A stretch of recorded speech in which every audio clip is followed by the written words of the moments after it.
Hey folks, this is Carter and welcome to this episode of Making It Up, the podcast where I sit down and talk with other authors.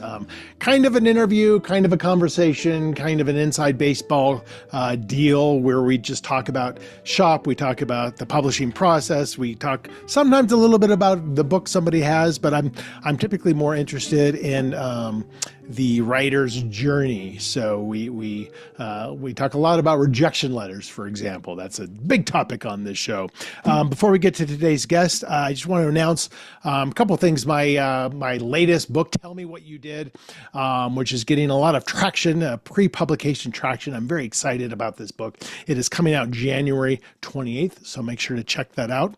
And I am offering an in-person 4-hour-long class in March 15th, I believe, in Denver, Colorado, about writing your novel, committing to your novel. So if you want information on that, go to my company's website, unboundwriter.com. All right. So today I have a repeat guest on. I don't have a lot of them. Today I did. And sometimes the guests ask me to come on again. Sometimes I ask them, and it all boils down to like, yeah, that person was really fun to talk to.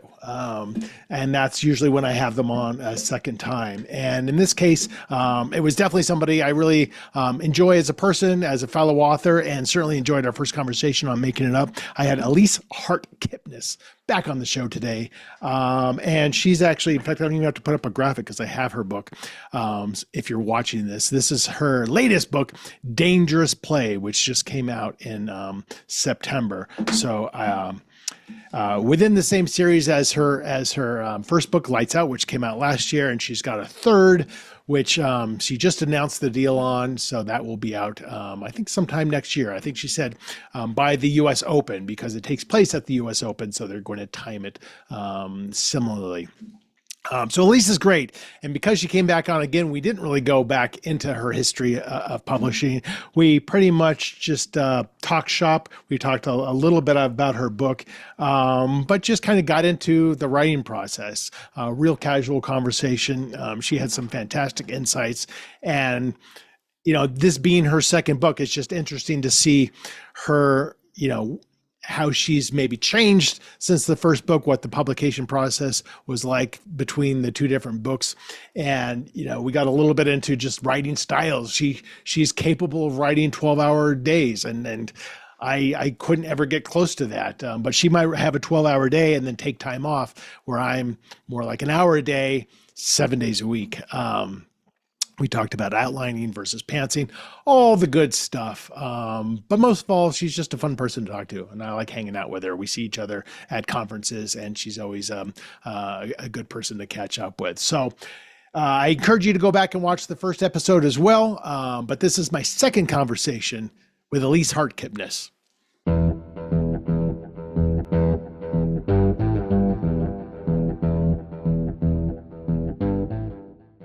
I feel like I just saw you, but I guess it was a while ago. It was BoucherCon, right? Yeah. What was that? September? Late August? I don't remember. Yeah, late August and September. And then we hung out at Thriller Fest before that. With the rats. With the rats. Oh, yes. Yeah, we went for the listeners, we went to dinner with a debut author group. It was a big group. It was like 30 debuts or something like that. It was a lot. I went to an outdoor place in Manhattan, and we were accompanied by dozens of teeming rats running around whilst we were eating our dinner.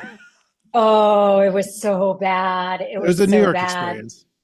I mean, you say that, but I'm a tri-state area girl. I lived in the city.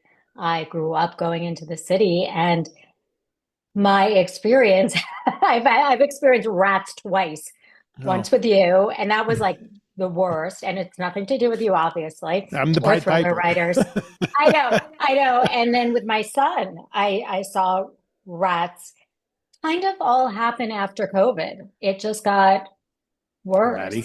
Yeah. It got ratty. Oh, and I am such a squeamish person. I mean, yeah, it just is. It isn't an appetizing thing, but you know, yeah. I think the debuts handled it okay. I mean, now actually I'm co-chairing the debut committee, so I'm going to be a little bit more involved.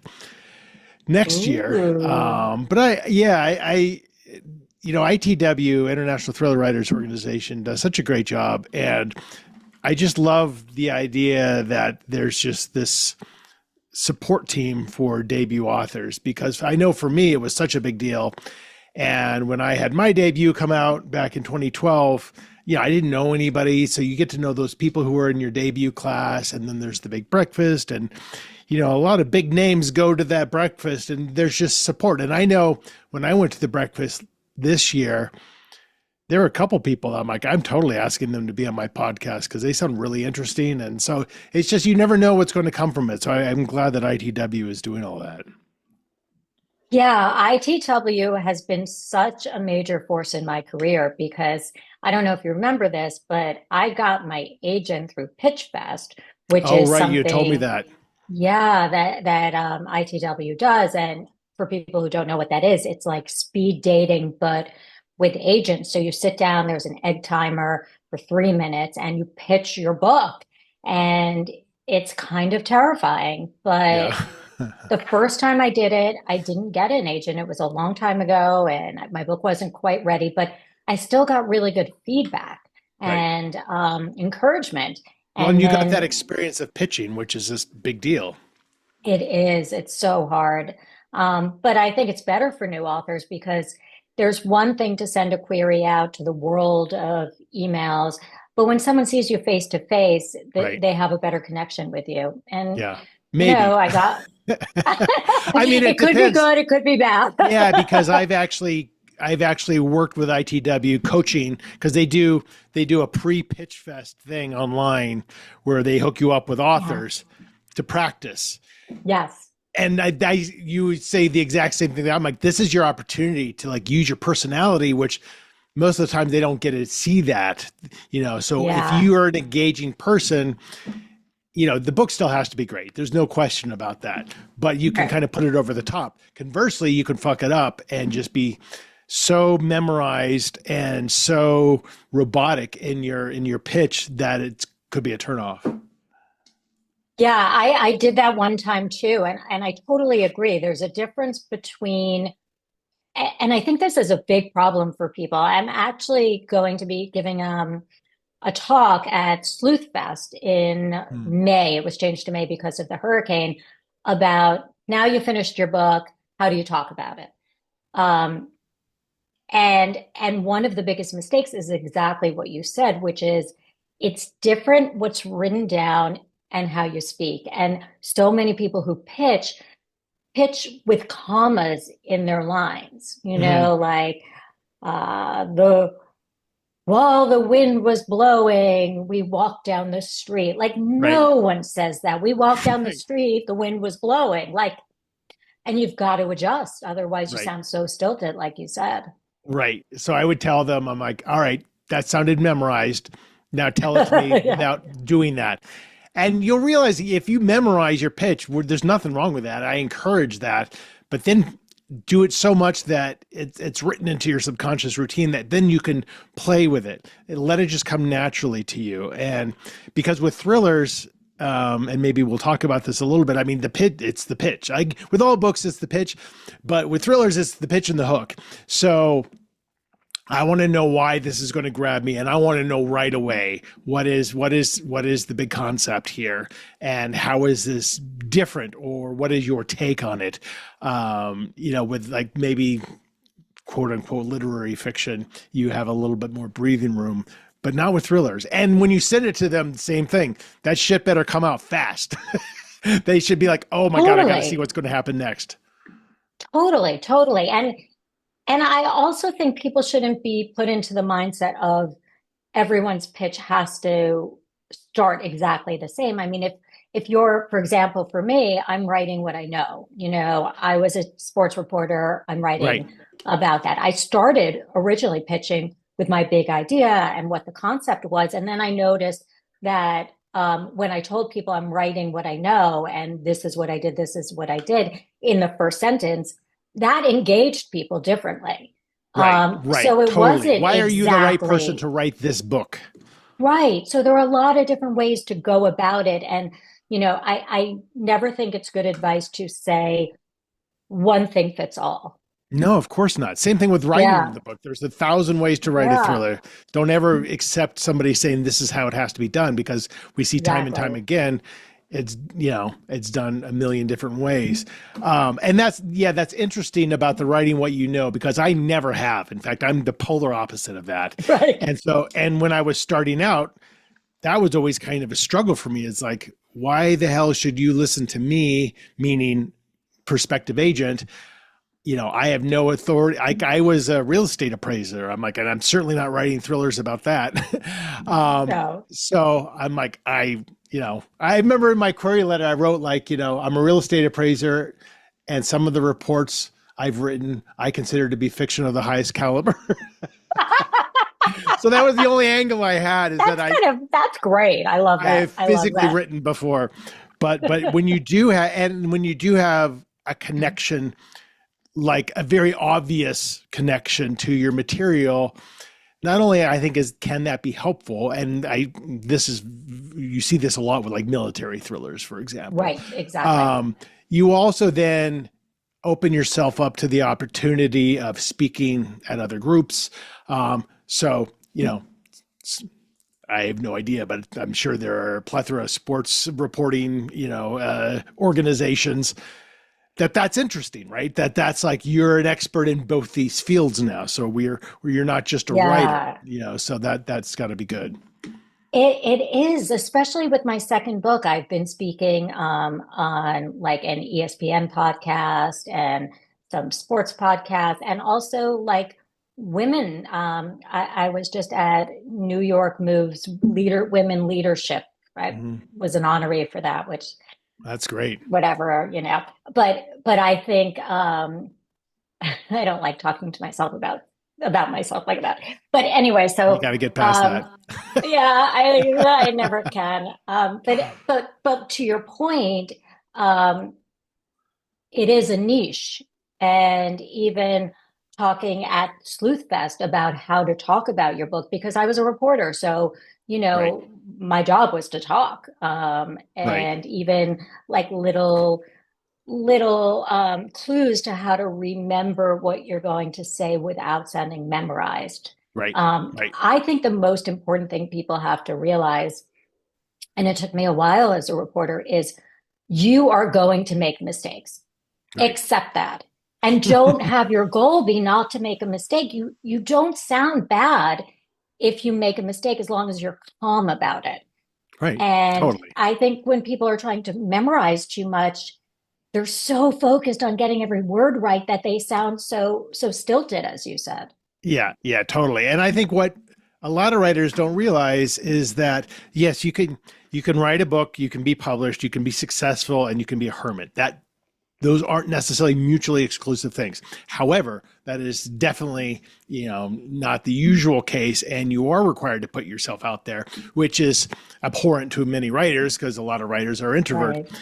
But you shouldn't look at it as like, oh shit, I got to do this. You should like, oh, look at these opportunities that are out there. Yeah. And so when I do coaching, I do a lot of coaching on like just putting yourself out there in public speaking, and how do you command an audience, because people are there to want to see you. Yeah. But if you're Yeah. boring, you're going to lose them immediately. So if you look at it like, you get asked to do these different events, you're like, all right, let me lean into this. And because Right. somebody's going to be at that event, and if they like me, they're going to be, hey, can you come speak to my book club, and we can give you $250. You're like, great, that's Right. awesome. Because Yeah. it adds up, and it's so good for you, it's so good for your soul to put yourself It out there like that. is. So I love doing public events. I do as many as I can, and I create my own, and because it's just another way of getting yourself out there. Yeah, I enjoy it too. But you're right. Like there there there are a lot of introverts, and I think it gets easier too. I remember with Lights Out, I was very nervous, even just coming on my first book, coming on this podcast, right? And um, I'm naturally like okay talking in front of people, but I had a lot of anxiety Yeah. the first go around, and now you get into a swing, and it's like it's less stressful and it's more fun, just as you keep doing it and practicing. So people should know, like, you won't always be nervous. Like Right. like it Right. eases. I think what gets people, because I've seen this time and time again with some of my students, is just like, well, yeah, I give speeches all the time in my day job, but now I'm talking about myself. And then here comes the imposter syndrome, where somebody's interested in them and they're interested in talking about their book. And inside this person's thinking, first of all, I had 80 rejections from agents before I got an agent. You know, so many people passed on this. This is my fourth book. The first three didn't sell. I'm a fraud. How could you possibly be interested in talking to me? That's all going on inside. And that just diminishes your confidence. So you're giving these like kind of wish-washy answers rather than being commanding about it. And there's a difference, I think, between being commanding and, you know, spouting your feathers and showing off. You still want to be humble, but you want to have the confidence to say, like, yeah, motherfucker, I wrote this book. It was a lot of work. It was hard. and I'm proud of it. Right. And I'm proud of those 168 rejections I got from queries, because everyone does. And that's like being in the trenches. And it means that you got the rejections and you looked at your book and you realized, maybe there were problems or are problems with it. And it's a growth process, and it's just part of being an author. You have to be able to adjust. You have to be able to look at your writing and realize that it doesn't mean you suck if there are things wrong with it. And that's been a hard thing in my process to realize, especially with the first book. I'm much better at hearing as I'm going along, okay, this doesn't work, that doesn't work, because I'm getting more comfortable in feeling confident in my voice, and realizing the rest of it's craft. And also, not everyone's going to like you. Like, not everyone loves thrillers. Not everyone loves rom-com. Totally. Like, I'm not a rom-com person. My husband loves rom-coms. It's so weird. And I like dark, twisty things. Right. Sometimes that can be a romantic comedy, dark, twisty, in my mind, at least. I don't know if it's comedy. It's not. Right. You're totally right. And confidence is it's such a big deal. And I think in all of that you just said, the other takeaway is that you didn't give up, all those rejections, because you get that question a lot, like, how did you not give up? And if your answer is, I had never even thought of that, then you're a writer, because it's very difficult. And, finding voice, it was my fifth book, I think, and which is my fifth published book, which was my eighth written book, where I'm like, oh, maybe this is my voice, because all of a sudden it feels easier. And I made this shift to first person present tense. And I'm like, this is just easier for me. This just is more emotional for me. And it all just takes time, takes a lot of time, and you got to be patient with it. Yeah, that's interesting you said that, because that's what I write, is first person present tense. Yeah. And I came to that because as a reporter, a broadcast reporter, you have to write in the present tense. Right. The fire could have happened 5 hours ago, but your report has to be, at this moment, police are investigating the fire from February. So I couldn't contemplate writing in a different tense. I just couldn't. And then as I went on, like for the second book, there were a couple of chapters scattered through in the past tense, but it was hard. Yeah. But that's the voice I'm most comfortable with. And you're really like in your character's brain then, which is kind of fun. Totally. I 100% agree. And I think it's a matter of experimenting and then just really feeling what is organic to you. And I think in your case, obviously that was trained into you. Yeah. And it's probably most organic to you. When I started writing, I'm like third person present tense or past tense, because I'm like, I think this is how books work, because I didn't know anything. Right. And then I don't know if I struggled with it, but it's not as immediate. And I remember in one of my books, I wrote the POV from the villain first person present tense. And I loved it because it was so immediate and haunting. And then when I just did that from a single point of view, the entire book, I'm like, I think you have to have a lot of empathy as a person, because you are that person. And in my case, most of the time those characters are female. So I'm not necessarily a point of view that I embody clearly, but I just felt like I get it. I get what she's doing. This makes sense. I'm following her, and now it's Yeah. what would I do? And you're doing it through her movements, and like you said, it's fun. It's because it's like you It's really get to know fun. that person really well. Yeah, you really do. You really do. And you're like, it's a very like psychological exploration in a way that you don't get in especially first person versus third person. I also think it's really kind of exciting to challenge yourself in each book to do something different. It's frustrating and hard, but like in my third book that's due on Monday, Oh, the draft. Um, I I've been playing around with a different type of timeline, and mm, that was really hard and really frustrating. But it's also kind of like I'm one of those kind of geeky people who loved school and I loved my writing classes and yeah, I like the process of the learning. So as frustrating as it has been to try something new with the timeline has been exciting and challenging, to figure out something different. yeah. And it So may or may yeah. not work. You never know until you get that feedback, right? Yes. I mean, I Yeah. think you get a sense of it. So, an example is what I'm writing now, which I haven't really talked about with anyone. My agent doesn't know what I'm writing now. Um, but it all takes place kind of in a very small, like basically in a house. And I was writing this, and I'm like, is there enough story here for Hmm. 85,000 words or so?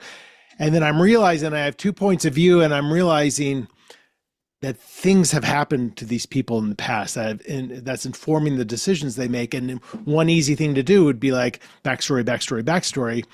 But speaking of Right. timeline, what's way more Yeah. interesting and enjoyable to me is all of a sudden let's flash back and it's still Yes. present tense, first person. You're seeing the thing that happened that's informing there. And maybe it pulls you from the immediacy of the other story, but that's way more interesting to me. Like 4,000 word chapter on this is what happened is more interesting to me than 2 pages of condensed backstory that the reader isn't Yes. getting the emotional pull out of it.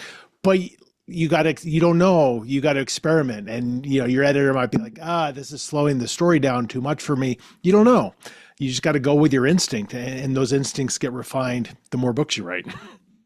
Yeah, and I love reading books like that. I mean, that's what I sort of tried to do in Dangerous Play because it went from two timelines, the present tense and the present timeline and the murder, and then Kate as a teenager at youth national camps, and it all sort of tied together, and that was fun to do. I mean, and I've read so many books that do that model, and I think.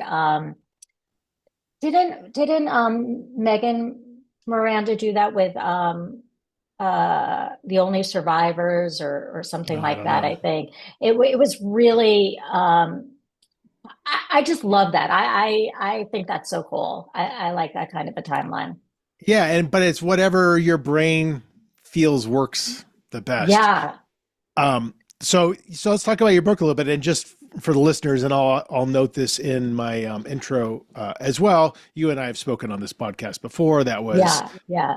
last year sometime, and I don't bring a lot of guests back, but I don't really have anything against it, but because we tend to focus on the writer's journey rather than any particular book. Most people appear once, but I definitely have had repeats, and I do it because I love the person and they're just fun to talk about. We tend to talk a little bit more about shop and things like that when that happens. So listeners, please go listen to the first episode with Elise, and you will hear her journey to authordom, which we will not be discussing here. But so Dangerous Play comes out September. It came out, right? Something like that. Yeah. Yeah. Yeah. And you've got this third one that I assume it's a multi-book deal with Thomas and Mercer. Yeah, so this book is the third Kate Green book. Actually, the deal just got announced yesterday. Oh, for the third. So for the third, For the it's third that's supposed due on called Monday. that's due Monday. I mean, Yeah, yeah, we've known about it for a bit. And for the fourth, yes, it's a two book deal. And we're talking like we might do a new series or standalone. Not right. that Kate is going away forever, but it could be fun to do something a little different. So once I turn this in on Yeah. Monday, and I have So to say, oh, sorry, I was going to say my agent has been so amazing. She's reading as I go. So I do have some eyes on it, which has been like really helpful. So if I'm like zigging in the wrong way, yeah, um, she's been like pushing me back. which is great because not all agents do that. I mean, my agent's great like that too. She gives me tremendous feedback. Yeah, Some other agents, it's like, all right, well, I'll shop it and no feedback at all. So I've heard all the different yeah. stories. But so just remind me, your first book was a one book deal, and then you got a two book deal after that. No, my first deal was a two book deal. Okay, got it. For Lights Out and Dangerous Play, and then I got another two book deal for the third Kate Green book, and we'll And a fourth to be after. determined. Yes, exactly, exactly. Um, so when you went to Thomas and Mercer the first time, so it was always kind of pitched and there's definitely going to be at least one other book in this with this character. You know what? No, we didn't pitch it as a series. Oh, interesting. Liza pitched it as a standalone. She pitched it really like it could be what you want, but we pitched it sort of as a standalone, and they came back and asked if it could be a series. And Thomas and Mercer does do a lot of series. Right. Um, Well, you have a and character we're that lends itself well to telling a series, right? Yeah, originally I always thought of it as a series. Hmm. And we had ideas. And so it was very easy to come back to them like that day and say, here are some thoughts about what we could do as a series, because it was already in my brain. We had talked about it. And yeah, I was really happy for that opportunity. Yeah. And Thomas and Mercer was the first publisher we went to. Hmm. We had talked a lot about it, and I had heard like people were happy there. You know what I Yeah. mean? Yeah. Like I wanted to be happy where I went. Yeah. That's kind of the goal in life, isn't it? Yes, yes.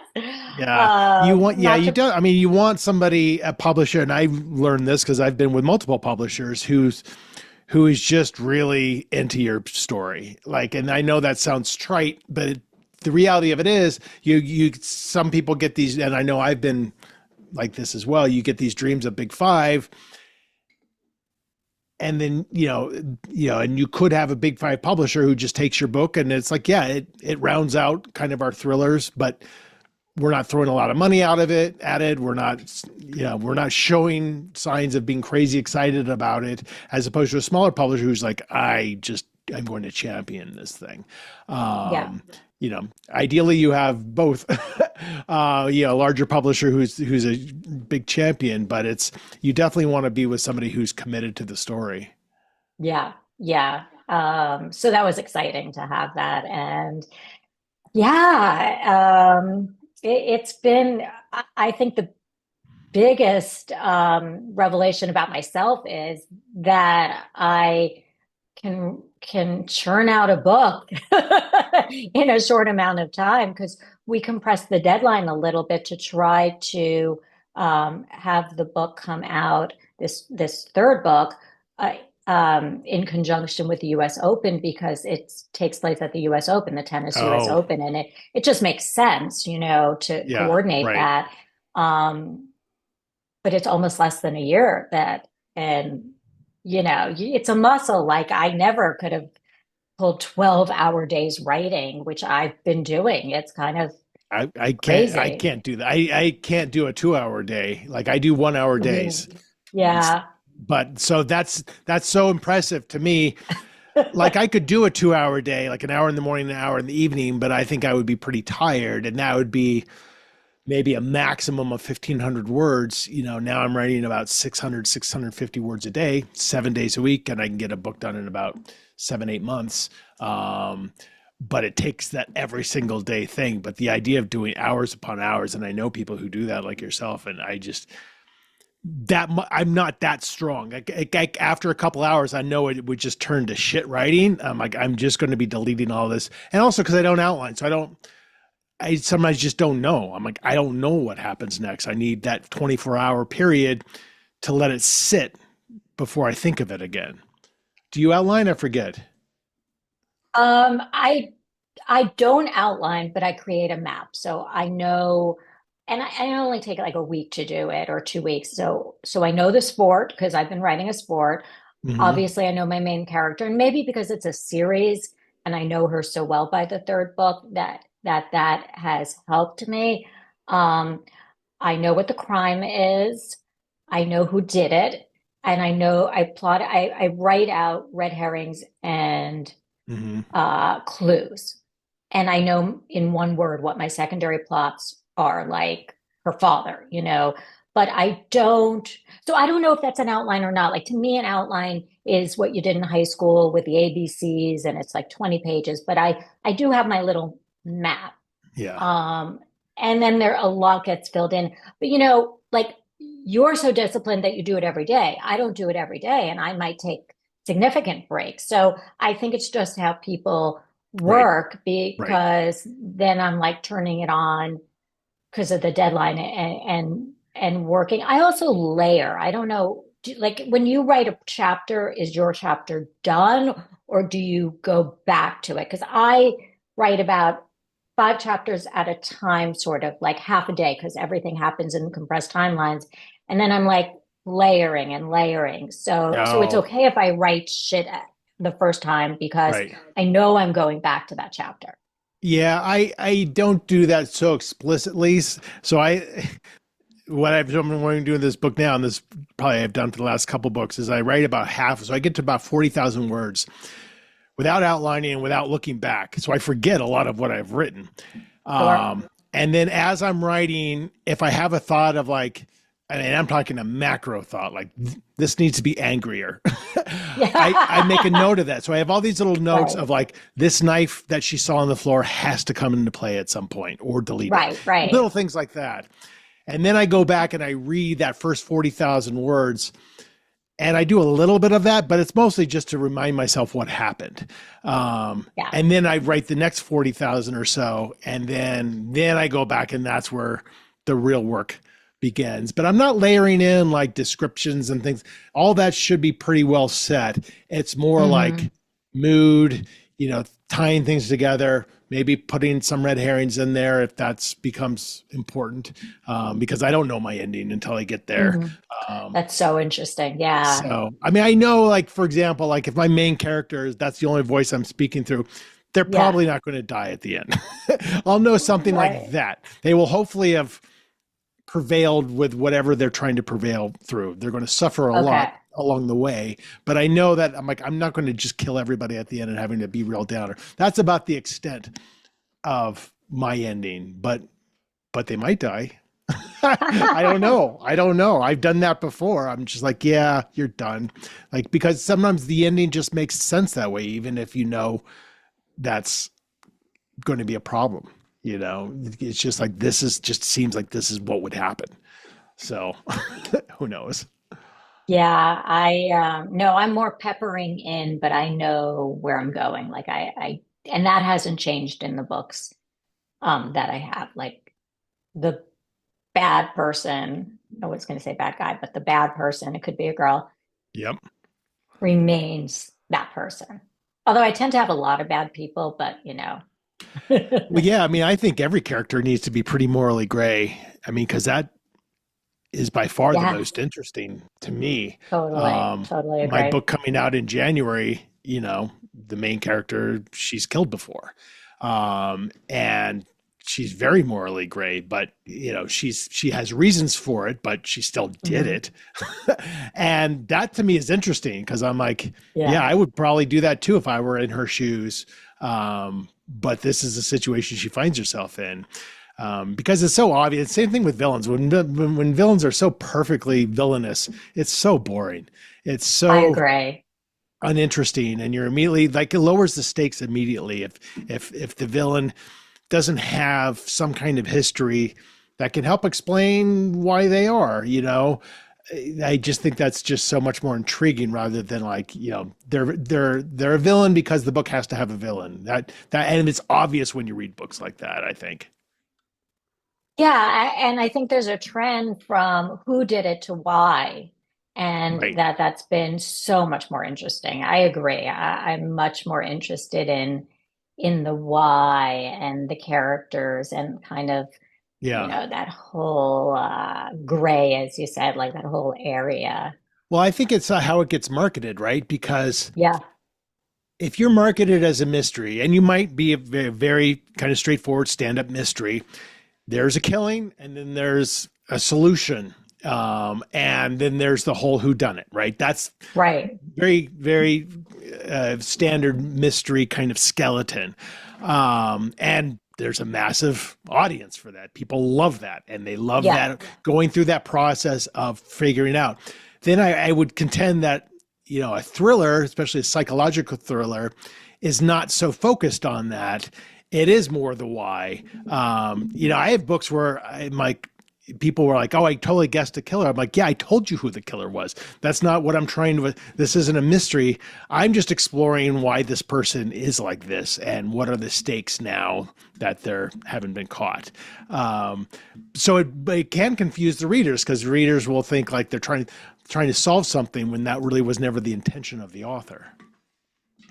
yeah, it's really interesting. You kind of explained now to me why I'm a thriller. Because there is in Lights Out a, a crime right at the beginning, and part of the story is to solve it, but there's so much more of the psychological and the domestic. I would call myself a domestic thriller.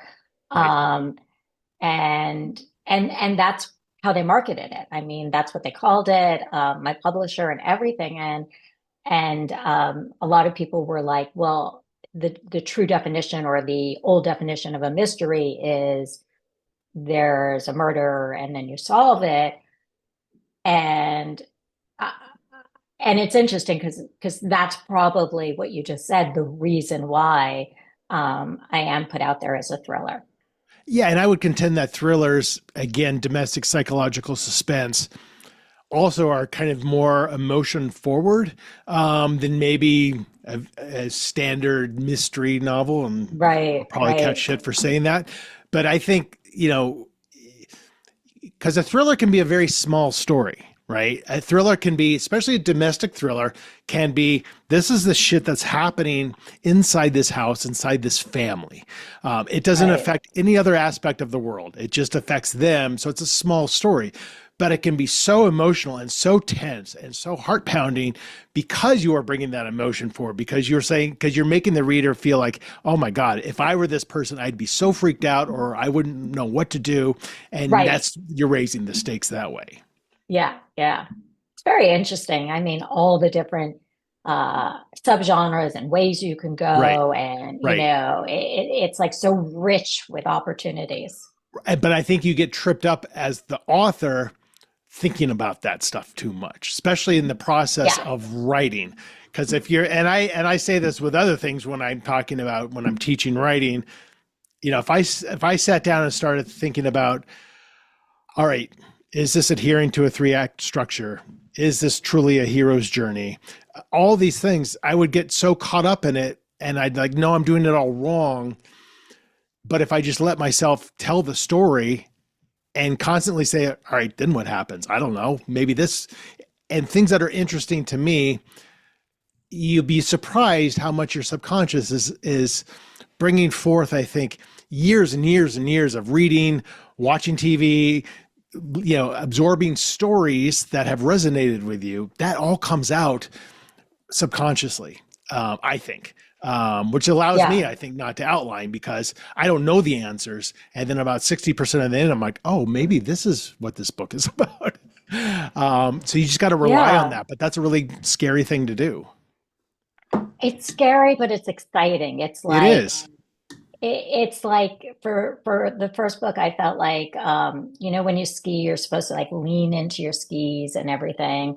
I'm not a very good skier, but I remember I kept trying to like be told to lean, and with Lights Out, I think I was like pulling back. And you're also, it's very common for your first book um not to make it as like not to hold back because it doesn't seem real on the tension or the evil or whatever it is. And then now I feel like you got to lean into all that, and like you're saying, just kind of write, and everything you learned is in there, and you don't have to necessarily consciously be thinking about it because you're unconsciously Right. processing it and using it.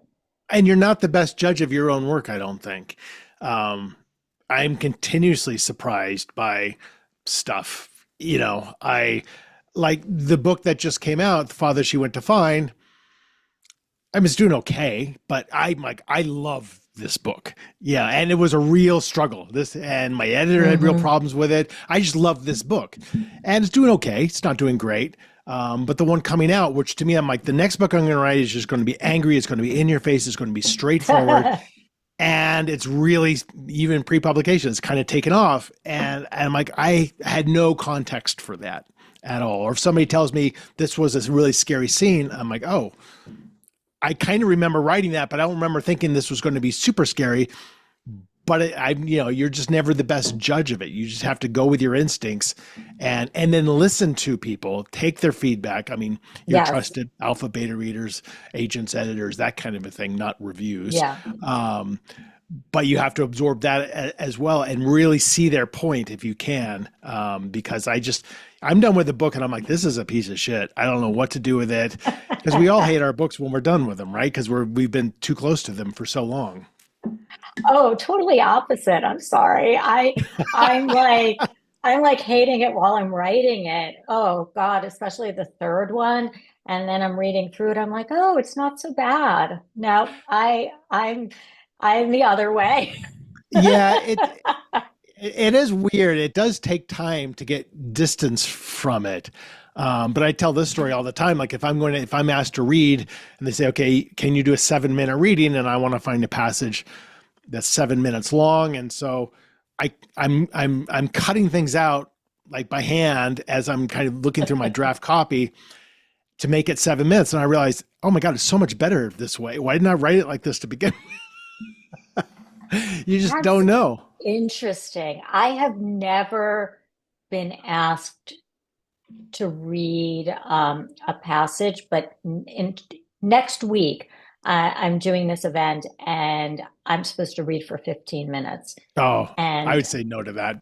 I, I mean, me and Tessa Wiegert, are Yeah. both going to be reading 15 minutes of our books. I mean, it's like part of a class, but also something at a local library. And yeah, I I hate think I'm reading. just going to read from the beginning. Yeah. I haven't I even think thought I think about if it. you're asked to do 15 minutes, I agree. Reading from the beginning is best.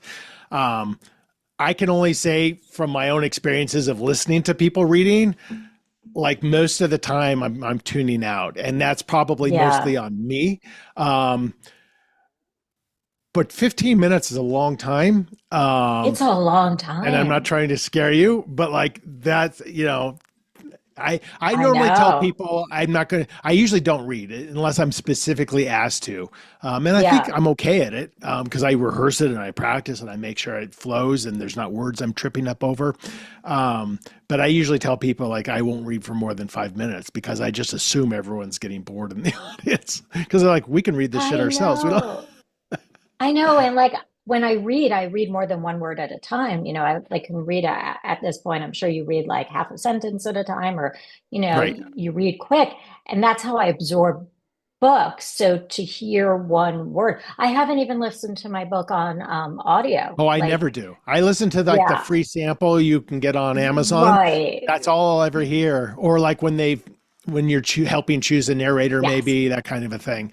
But I cringe listening to somebody reading my book.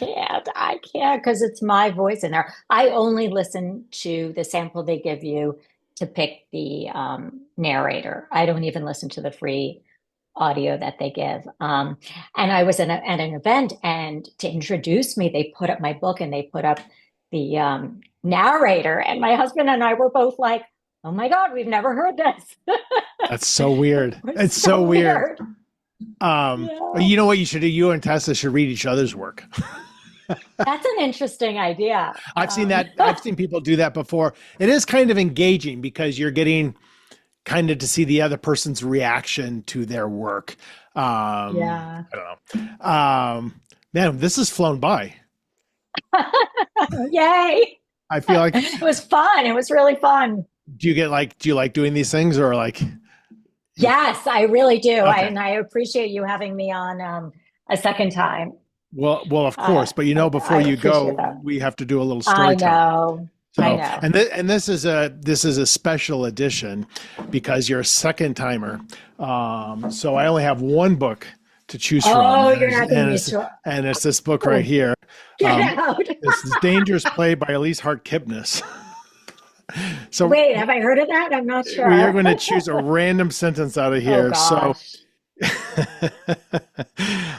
So now you can go whatever direction you want to go. I know, like we can make this into a rom-com now. This is your chance. Oh gosh. So give me a page between 1 and 270. 107. Okay. So I'm going to choose a sentence from page 107. And then I'm going to read the sentence, and then I'm going to go first since this is your book. So I'll start going in a weird direction with it, or a direction with it. Then you can, okay. You can do whatever you want. So I'm going to just choose the sentence. I bent my head down to look into her eyes, but she stared past me as if she didn't see me at all. I have no memory of that line, by the way. I know, that's the best part of it. I recognized the look in her eyes, and I prayed to whatever higher power may or may not be out there that it wasn't the same case, because the only other time somebody stared at me in the way that she did, that person was dead. I hadn't seen her for decades, and her look stayed in my brain long after I left that place, and I had to decide what I was going to do next to help her.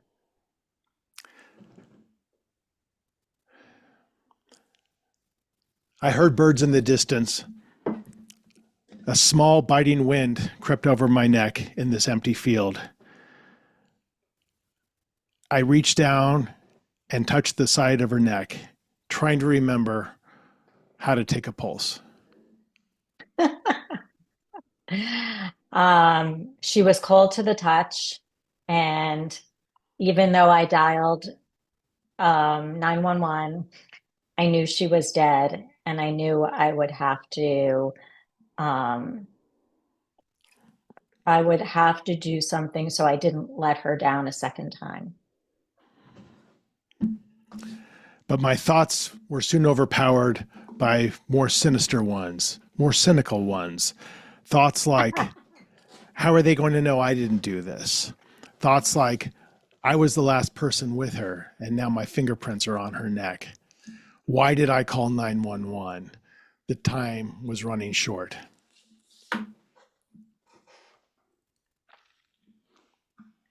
I considered wiping my prints off her neck, but knew there must be cameras around and I would get caught. I had to quickly consider what my story would be, but given our history, I realized no one would believe me. Oh, let's call it there. That was good. I want to read that story. That's book 4. That's book 4. The dead woman in the field. The dead girl in the field. That should be the name. Got the girl in there. The dead girl in the field. The field in Dangerous Play is actually Yankee Stadium. So it was so funny you mentioned the field. Oh, there you go. That would be, there would definitely be cameras there. Yeah. What a pleasure catching up with you. You too. You too. Well, I'm, I hope your yeah. weekend isn't too crammed, full of 12-hour writing days to make your deadline. Yep. I'm going back as soon as we get off. All right. Good luck. And I'm sure I'll see you soon. Thanks for talking, Elise. Thank you. See you soon. Bye. All right, friends, that is it. That is my second conversation with Elise Hart Kipness. She was great. I love doing the storytelling from her very own book. Got nice and dark, which is what I like. And her new book is out, Dangerous Play. Please go check it out. And please, just go read everything you want to read about Elise. You can do that at elisehartkipness.com. And while you're online, go check me out at carterwilson.com. If you want, you could pre-order my new book, Tell Me What You Did, coming out January 28th. I don't think you'll regret it. And you can also go to unboundwriter.com and check out my offerings for my in-person classes, my one-on-one coaching, and my online self-guided courses. That is it. That is it for this episode of Making It Up. Thank you, friends. Thank you for watching and or listening. Another episode will be out just next week. In the meantime, as always, take care.